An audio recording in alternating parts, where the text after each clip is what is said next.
محمدا عبده ورسوله يا أيها الذين اتقوا الله حق تقاته ولا تموتن إلا وأنتم مسلمون يا أيها الناس اتقوا ربكم الذي خلقكم من نفس واحدة وخلق منها زوجها وبث منهما رجالا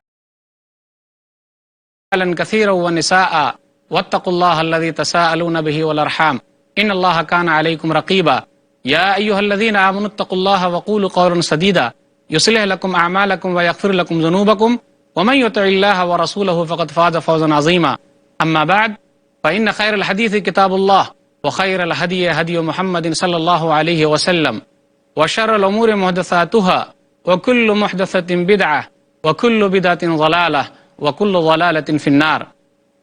محترم ناظرین، السلام علیکم ورحمۃ اللہ وبرکاتہ۔ پیس ٹی وی اردو کی طرف سے ہم آپ کی خدمت میں ماہ رمضان کی مناسبت سے ایک نئے پروگرام کا سلسلہ لے کر حاضر ہوئے ہیں، وہ ہے فضائل رمضان۔ یہ پروگرام کل 30 نشستوں پر مشتمل ہے۔ انشاءاللہ اس میں باتیں قرآن اور صحیح احادیث کی روشنی میں بیان کی جائیں گی۔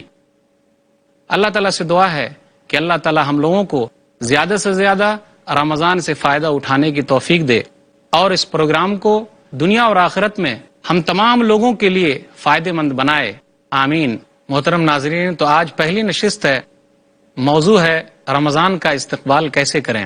یہ مبارک مہینہ ہے جس میں اللہ تعالیٰ نے اپنا آخری کلام ساری نو انسانیت کے لیے اتارا، جو ساری کائنات کے لیے ایک مشعل راہ ہے۔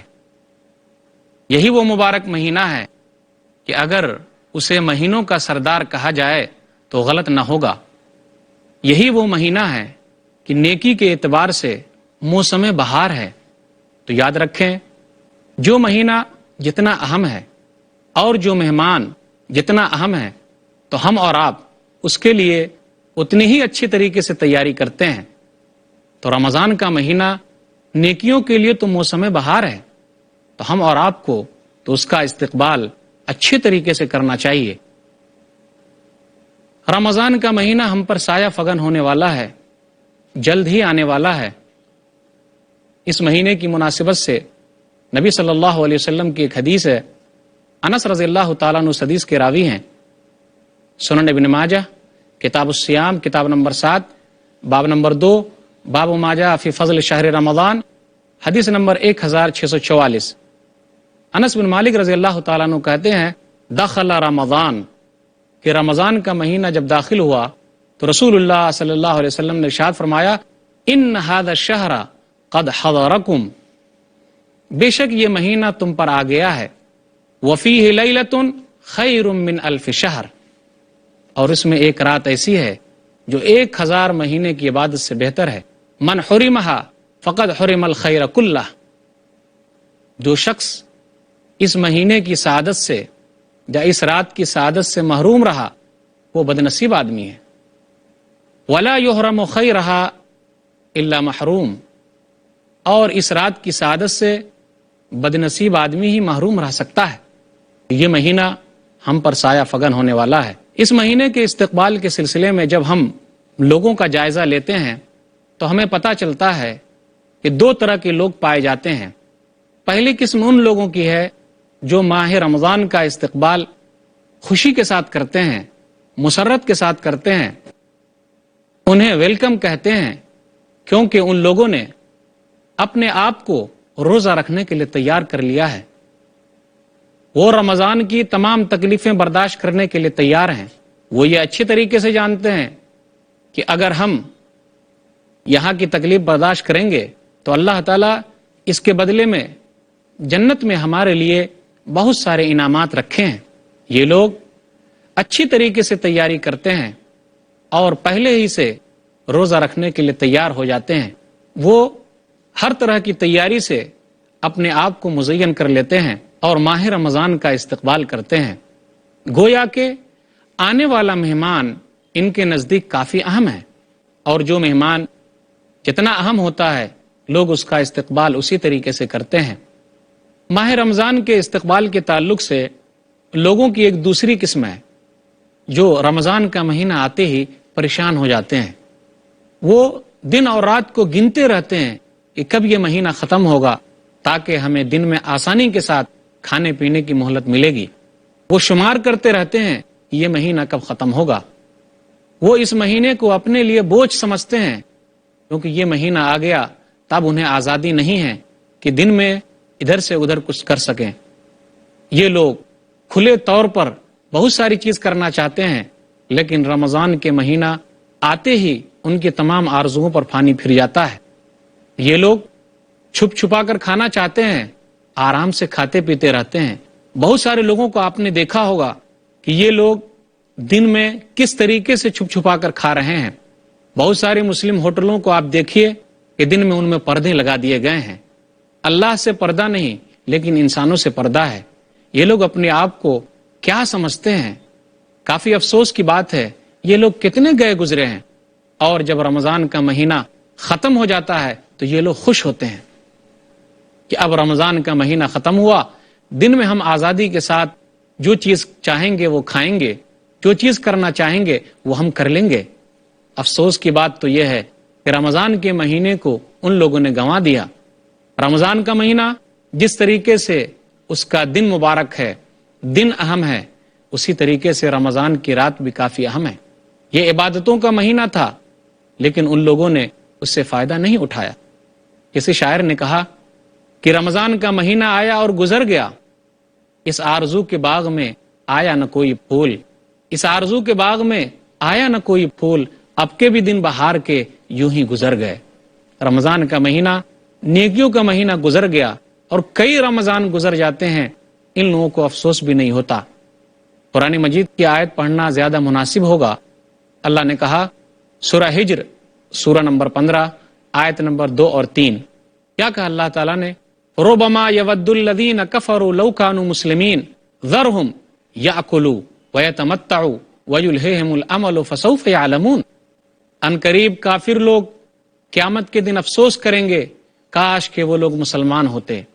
آپ ان کو کھاتا پیتا، عیش اٹھاتا اور آرزوؤں میں مگن ہوتا چھوڑ دیجئے، ان قریب وہ لوگ جان جائیں گے۔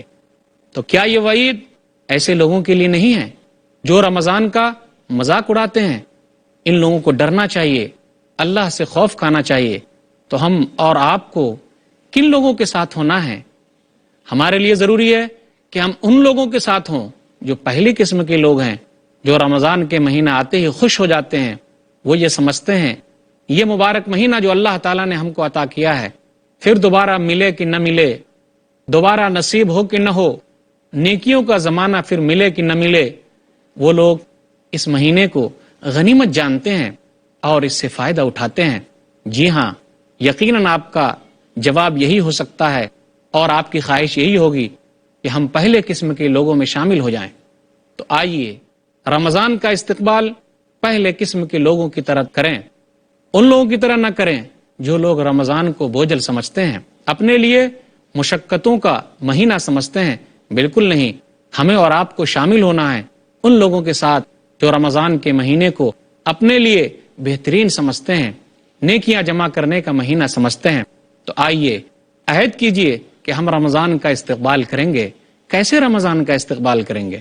ہمارے اور آپ کے لیے ضروری ہے کہ ہم لوگ رمضان کا استقبال کریں توبہ استغفار کے ساتھ، کہ اللہ کے سامنے گڑ گڑائیں، روئیں، اتنے گناہ ہم نے کیے ہیں، کتنے گناہ ہم سے سرزد ہوئے ہیں۔ اللہ تعالیٰ سے دعا کریں کہ اللہ تعالیٰ ہمارے تمام گناہوں کو معاف فرمائے۔ کیوں؟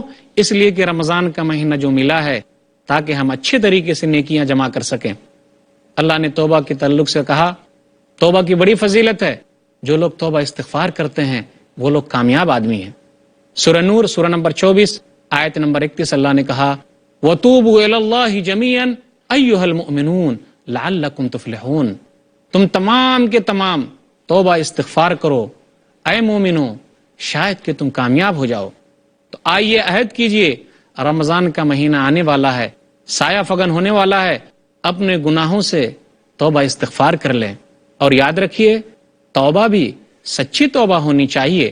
اللہ نے کہا سورہ تحریم سورہ نمبر 66 آیت نمبر 8 یا ایھا الذین آمنوا توبوا الی اللہ توبۃ نصوحا۔ اے ایمان والو، تم تمام کے تمام اللہ کی طرف سچی توبہ کرو، پکی توبہ کرو، توبتن نصوح کرو۔ سچی توبہ کیا ہے؟ پکی توبہ کیا ہے؟ توبتن نصوح کیا ہے؟ آدمی اپنے گناہ کو چھوڑ دے، آئندہ نہ کرنے کا عزم کرے، پھر اسی طریقے سے جو گناہ ہوا ہے اس پر نادم ہو، افسردہ ہو، غمگین ہو کہ ہائے میں نے گناہ کیا۔ یہ موقع اچھا ہے کہ ہم گناہوں کو چھوڑ دیں اور نیکیاں اپنے لیے جمع کر لیں۔ اگر کسی کا حق ہم نے لیا ہے، کسی کا مال ہم نے ہڑپ کر لیا ہے، تو ہمارے لیے ضروری ہے کہ ہم یہ مال ان تک پہنچا دیں۔ سچی توبہ تو یہ ہے۔ محترم ناظرین، عنوان رمضان کا استقبال کیسے کریں، اس پر گفتگو ہوتی رہے گی انشاءاللہ۔ پھر ملیں گے پروگرام فضائل رمضان میں۔ محترم ناظرین، السلام علیکم ورحمۃ اللہ وبرکاتہ۔ عنوان رمضان کا استقبال کیسے کریں، اس پر گفتگو کا سلسلہ جاری ہے پروگرام فضائل رمضان میں۔ تو آئیے رمضان کا استقبال کیجئے کہ اپنے تمام گناہوں کے ساتھ اللہ کے دربار میں حاضر ہوئیے کہ اے اللہ یہ گناہ ہے، تو ہی بخشنے والا ہے، تو ہی رحم کرنے والا ہے۔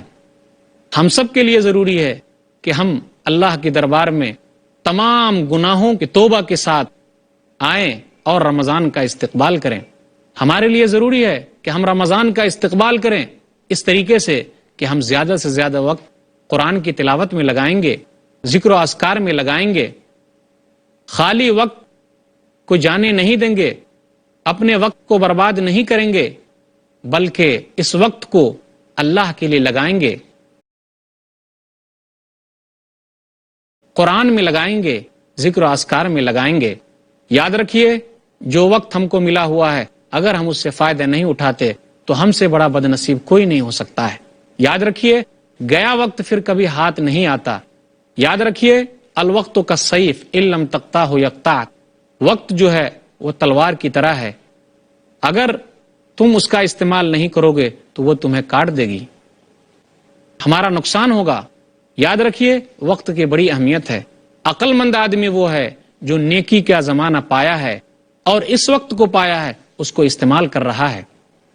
مستدرک حاکم کتاب الرقاق کتاب نمبر 44 حدیث نمبر 7846، نبی صلی اللہ علیہ وسلم نے ارشاد فرمایا اغتنم خمسا قبل خمس شبابک قبل حرمک، 5 چیز کو 5 چیز سے پہلے غنیمت جانو، جوانی کو بڑھاپے سے پہلے۔ ہم اور آپ یہی کہتے ہیں نا جی اب تو جوانی ہے، عیش کر لیتے ہیں، جب بوڑھے ہو جائیں گے تو روزہ رکھ لیں گے، جس طریقے سے باپ دادا بوڑھے ہونے کے بعد روزہ رکھے تھے۔ یقیناً یہ بہت بڑا دھوکہ ہے۔ کر جوانی توبہ کردن شیوائے پیغمبرست، اس لیے کہ جوانی میں توبہ کرنا یہ پیغمبروں والا کام ہے، کیونکہ ابھی تو طاقت ہے نا، اس کے باوجود ہم اور آپ برائی کو چھوڑ دیتے ہیں، تو یہ پیغمبروں والا کام کر رہے ہیں۔ تو یاد رکھیے 5 چیز کو 5 چیز سے پہلے غنیمت جاننا ہے۔ اغتنم خمسا قبل خمس شبابک قبل حرمک، جوانی کو غنیمت جانو بڑھاپے سے پہلے۔ کب بڑھاپا آ جائے اور آدمی کو نیکی کرنے کا موقع نہ ملے، وصحتک قبل سقمک، اور اللہ تعالیٰ نے صحت دی ہے اس کا فائدہ اٹھا لیجئے، نیکیاں جمع کر لیجئے، نہ جانے کب بیمار پڑ جائیں۔ وغناءک قبل فقرک، اور اللہ تعالیٰ نے مالدار بنایا ہے، نیکیاں جمع کرنے کا مہینہ آ رہا ہے، صدقہ و خیرات جمع کرنے کا مہینہ آ رہا ہے، اللہ کے راستے میں صدقہ و خیرات کریں، فائدہ اٹھا لیں، نہ جانے کب غریب ہو جائے۔ نبی صلی اللہ علیہ وسلم نے ارشاد فرمایا اغتنم خمسا قبل خمس شبابک قبل حرمک وصحتک قبل سقمک وغناءک قبل فقرک وفراغک قبل شغلک، اور کہا خالی وقت جو اللہ نے نصیب کیا ہے، ہم کو دیا ہے، فائدہ اٹھا لیں، نہ جانے ہم کب مشغول ہو جائیں۔ اور اخیر میں کہا وحیاتک قبل موتک، اللہ تعالیٰ نے جو زندگی دی ہے اس کا فائدہ اٹھا لیں، نہ جانے کب ہماری موت آ جائے۔ افسوس کی بات ہے ہم اور آپ 2 چیز میں دھوکہ کھائے ہوئے ہیں، یقیناً دھوکہ کھائے ہوئے ہیں۔ اتنا عام مہینہ آنے والا ہے، لیکن کیا ہم اور آپ اس کے لیے تیاری کریں گے؟ صحیح بخاری کتاب الرقاق کتاب نمبر 81 حدیث نمبر 6412، عبداللہ بن عباس رضی اللہ تعالیٰ عنہ اس حدیث کے راوی ہیں۔ نبی صلی اللہ علیہ وسلم نے ارشاد فرمایا نعمتان مغبون فیہما کثیر من الناس الصحۃ والفراغ، 2 نعمتیں ایسی ملی ہوئی ہیں جس میں اکثر لوگ دھوکے میں ہیں۔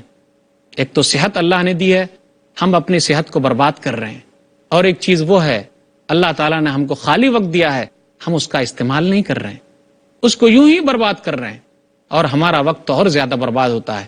یقین مانیے یہ مہینہ جو ہم کو ملنے والا ہے 29 یا 30 دن کا جو ہوگا، پھر نہ جانے کب ملے کہ نہ ملے، نہ جانے کون زندہ رہے یا کون مر جائے۔ فائدہ اٹھا لیجئے، پھر دوبارہ ہمیں نصیب ہو کہ نہ ہو۔ ہمارے لیے ضروری ہے کہ ہم اور آپ رمضان کا استقبال اس طریقے سے کریں کہ رمضان کے مسائل کو اچھی طریقے سے جان لیں، رمضان کے تعلق سے کتابیں خریدیں، رمضان کے تعلق سے پروگرام دیکھیں، رمضان کے تعلق سے علماء کی مجالس میں بیٹھیں، تاکہ ہم سے کوئی غلطی سرزد نہ ہو اور ہم اچھی طریقے سے رمضان سے پورا کا پورا فائدہ اٹھا لیں۔ ہمارے اور آپ کے لیے ضروری ہے کہ ہم اور آپ یہ عہد کریں کہ رمضان کے مہینے کو یوں ہی بیکار نہیں کریں گے۔ بہت سارے نوجوان دیکھتے نہیں ہم اور آپ کہ اپنا وقت یوں ہی برباد کر رہے ہیں، کوئی تاش کھیلنے میں اپنا وقت برباد کر رہا ہے، کوئی کیرم کھیلنے میں اپنا وقت برباد کر رہا ہے، تو کوئی کرکٹ کھیلنے میں اپنا وقت برباد کر رہا ہے، اور کوئی بائک پر بیٹھ کر، موٹر سائیکل پر بیٹھ کر ادھر ادھر گھومنے میں اپنا وقت برباد کر رہا ہے۔ دیکھتے نہیں ہم اور آپ کہ بہت سارے لوگ رمضان کی راتوں میں لائٹ کے نیچے بیٹھ کر گپ شپ کرتے رہتے ہیں، بہت سارے تو ایسے ہیں یوں ہی گانے سننے میں اپنا وقت برباد کر رہے ہیں، بہت سارے بدنصیب تو ایسے ہیں کہ رمضان کے مہینے میں بھی فلم دیکھنے میں اپنا وقت برباد کر رہے ہیں، رات بھی برباد کر رہے ہیں اور دن بھی برباد کر رہے ہیں۔ جی ہاں، ہم اور آپ کو ایسا نہیں کرنا ہے، رمضان کا استقبال اس طریقے سے نہیں کرنی ہے، بلکہ رمضان کا استقبال تو اس عہد کے ساتھ کرنا ہے کہ جی ہم اپنا پورا وقت اللہ کی عبادت میں لگائیں گے، ذکر و اذکار میں لگائیں گے، قرآن کی تلاوت میں لگائیں گے، اور اپنا وقت ہم برباد نہیں کریں گے۔ ہم سب کے لیے ضروری ہے کہ ہم رمضان کا استقبال کریں۔ کس طریقے سے کریں؟ اس طریقے سے کریں جس طریقے سے کرنے کا نبی صلی اللہ علیہ وسلم نے حکم دیا ہے۔ ہم بالکل تیار رہیں اور اپنے آپ کو تیار رکھیں۔ ہم اور آپ رمضان کا استقبال اس طریقے سے بھی نہ کریں کہ 1-2 دن پہلے ہی سے روزہ رکھنا شروع کر دیں، یہ صحیح نہیں ہے۔ ہاں، ان کو اجازت ہے جو لوگ ہر مہینے کے اخیر میں روزہ رکھتے ہیں تو شعبان کے اخیر میں بھی روزہ رکھ سکتے ہیں، اس میں کوئی حرج کی بات نہیں ہے، لیکن استقبال کے طور پر تاکہ یہ ہم امید رکھیں کہ ہم کو ثواب ملے گا، ہم رمضان کا استقبال کر رہے ہیں اور ان کے استقبال کے لیے 1-2 دن پہلے ہی سے روزہ رکھ رہے ہیں، تو ایسا کرنا صحیح نہیں ہے۔ نبی صلی اللہ علیہ وسلم نے اس سے منع فرمایا ہے۔ نبی صلی اللہ علیہ وسلم نے کہا، صحیح بخاری کتاب الصوم کتاب نمبر 30 باب نمبر 14 حدیث نمبر 1914، لا يتقدمن احدكم رمضان بصوم يوم او يومين الا ان يكون رجل كان يصوم صوما فليصم ذلك اليوم۔ رسول اللہ صلی اللہ علیہ وسلم نے ارشاد فرمایا، کوئی بھی آدمی رمضان کا استقبال 1 یا 2 دن روزہ رکھ کے نہ کرے۔ ہاں، اگر وہ آدمی ہر مہینے کے اخیر میں روزہ رکھتا ہے تو وہ روزہ رکھ سکتا ہے، اس کے لیے اس کی اجازت ہے، لیکن رمضان کے استقبال کے لیے 1-2 دن پہلے ہی سے ہم روزہ نہ رکھیں، یہ استقبال نہیں ہے۔ اسی طرح ہمارے اور آپ کے لیے ضروری ہے کہ ہم رمضان کا استقبال کریں۔ کیسے استقبال کریں؟ جو روزے ہمارے چھوٹ گئے تھے، اگر ہم رمضان کے مہینے میں بیمار پڑ گئے تھے تو ہمارے لیے رخصت تھی، ہم سفر میں گئے تھے، یہ چیز ہمارے لیے رخصت ہے، یا اسی طریقے سے عورتوں کے روزے چھوٹ گئے ہیں حیض کی وجہ سے یا نفاس کی وجہ سے یا کسی اور مجبوری کی وجہ سے، جو واقعی مجبوری ہے، اگر روزے چھوٹ گئے ہیں تو ہم اور آپ رمضان کا استقبال کریں اس طریقے کے ساتھ کہ وہ تمام روزے ہم پہلے ہی رکھ لیں۔ ماں عائشہ رضی اللہ تعالیٰ عنہ کہتی ہیں، صحیح بخاری کتاب الصوم کتاب نمبر 30 باب نمبر 40 متى يقضى قضاء رمضان حدیث نمبر 1950۔ ماں عائشہ رضی اللہ تعالیٰ عنہ نے کہا، کان یکون علی الصوم من رمضان فما استطیع ان اقضیہ الا فی شعبان۔ وہ کہتی ہیں کہ ہم لوگوں کے جو روزے چھوٹ جاتے تھے تو ہم لوگ ان روزوں کو شعبان کے مہینے میں پورا کر لیتے۔ یحییٰ ایک راوی ہے، وہ کہتے ہیں، الشغل من النبی او بالنبی، کیونکہ نبی صلی اللہ علیہ وسلم شعبان کے مہینے میں مشغول ہو جاتے تھے اور آپ زیادہ روزہ رکھتے تھے، لیکن پورے مہینے آپ نے رمضان کے علاوہ کسی اور مہینے میں روزہ نہیں رکھا ہے. اگر کوئی آدمی شعبان کے مہینے میں روزہ رکھنا چاہتا ہے تو اس کے لیے ضروری ہے کہ وہ 15 شعبان سے پہلے ہی روزہ رکھے، اس کے بعد نہ رکھے، تاکہ اپنے آپ کو وہ نیکی کے کام کے لیے تیار کر لے اور رمضان کے روزے کے لیے تیار ہو جائے. ہم سب کے لیے ضروری ہے کہ ہم رمضان کا استقبال کریں. کس طریقے سے کریں؟ کہ ہم اپنی تیاری پہلے ہی کر لیں، خریداری پہلے ہی کر لیں، تاکہ ہم رمضان میں صحیح طریقے سے عبادت کر سکیں. بہت سارے لوگ کیا کرتے ہیں، رمضان کے مہینے کو گویا کہ کھانے پینے کا مہینہ ان لوگوں نے سمجھ رکھا ہے، اور لوگ کہتے بھی ہیں یہ سال بھر جو کھانے کو نہیں ملتا رمضان میں کھانے کو تو مل جاتا ہے. بہت سارے لوگ رمضان کے آخری دنوں میں عید کی تیاری میں لگ جاتے ہیں. کافی بدنصیب ہیں وہ لوگ جو اس طریقے سے اپنا وقت برباد کر رہے ہیں. بہت ساری عورتیں تو ایسی ہیں جو اپنا وقت زیادہ تر کھانا بنانے میں لگا دیتی ہیں. قابل مبارکباد ہیں وہ عورتیں جو افطاری تیار کرتی ہیں اور سحری بناتی ہیں، لیکن اس کا مطلب یہ بھی نہیں کہ اپنے لیے اور وقت نہ نکالیں. ضروری ہے ان کے لیے کہ وہ اس دوران بھی اللہ کا ذکر کرتی رہیں، اپنے زبان کو تر رکھیں، ذکر و اذکار میں مشغول رہیں. یاد رکھیے، افسوس کی بات ہے، بہت سارے بھائی تو ایسے ہیں جو ہوٹل بازی میں اپنا وقت برباد کر دیتے ہیں اور رمضان کے مہینے کو کھانے پینے کا مہینہ سمجھ کر یوں ہی برباد کر لیتے ہیں. جی نہیں، بالکل نہیں، ایسا نہیں ہونا چاہیے. ہمارے اور آپ کے لیے ضروری ہے کہ جب رمضان کا چاند نظر آئے، ویسے تو تمام چاند جب نظر آئے تو یہ دعا پڑھنی چاہیے، لیکن جب رمضان کا چاند نظر آئے تو ہمیں چاہیے کہ ہم یہ دعا پڑھیں. سنن الترمذی کتاب الدعوات کتاب نمبر 45 باب نمبر 50 حدیث نمبر 3451. اللہم اہللہ علینا بالیمن والایمان والسلامتی والاسلامی ربی و ربک اللہ. اے میرے رب، ایمان اور سلامتی کے ساتھ اور اسلام کے ساتھ اس چاند کو ہم پر اگا دے. اے چاند، میرا اور تیرا رب صرف اللہ ہے. تو ہمیں خوش ہونا چاہیے، اس کا استقبال کرنا چاہیے. افسوس کی بات تو یہ ہے کہ بہت سارے لوگ پٹاخے پھوڑ کر رمضان کے چاند کا استقبال کرتے ہیں. ان کا یہ طریقہ صحیح نہیں ہے. نبی صلی اللہ علیہ وسلم سے ایسی کوئی بھی چیز ثابت نہیں ہے. ہم سب کے لیے ضروری ہے کہ ہم رمضان کا استقبال کریں، انتہائی خوش ہو کر کریں، خوش و خرم رہیں، جوش و خروش کے ساتھ اس کا استقبال کریں. دیکھتے نہیں یہ دنیا ہمارے لیے چند دن کی ہے، ایک دن ہم مر کے چلے جائیں گے. یہ دنیا دارالعمل ہے، اگر یہاں ہم عمل کریں گے تو اس کا ثواب ہمیں ملے گا. اللہ تعالیٰ نے اسی کے لیے تو ہم کو بھیجا ہے. ایسا تو نہیں ہوتا کوئی آدمی کانٹا بوئے اور اس کے ذریعے پھول اگ جائے، ایسا نہیں ہو سکتا. جو جیسا کرے گا ویسا پائے گا. ہم یہاں اچھا کریں گے، مرنے کے بعد اچھا پائیں گے، اور اگر یہاں برا کریں گے تو مرنے کے بعد ہمارا برا ہوگا. اس لیے تیار ہو جائیے، نیکیوں کا مہینہ آنے والا ہے. پھر یہ ملے کہ نہ ملے، بہترین وہ لوگ ہیں جو تیاری کرتے ہیں اور ایک دوسرے سے آگے بڑھ جاتے ہیں. فَلْيَتَنَافَسِ الْمُتَنَافِسُونَ. تو چاہیے کہ نیکی کرنے والے نیکی کرنے میں آگے بڑھ جائیں. تو آئیے عہد کیجئے کہ رمضان کا استقبال ہم پورے فائدے کے ساتھ کریں گے، اس طریقے سے کریں گے تاکہ ہم تمام نیکیاں جمع کر لیں. اللہ تعالیٰ سے دعا ہے کہ اللہ تعالیٰ ہم لوگوں کو رمضان کا استقبال صحیح طریقے سے کرنے کی توفیق دے. آمین. وآخر دعوانا الحمدللہ رب العالمین وصلی اللہ علی نبینا محمد وآلہ وصحبہ اجمعین. والسلام علیکم ورحمۃ اللہ وبرکاتہ.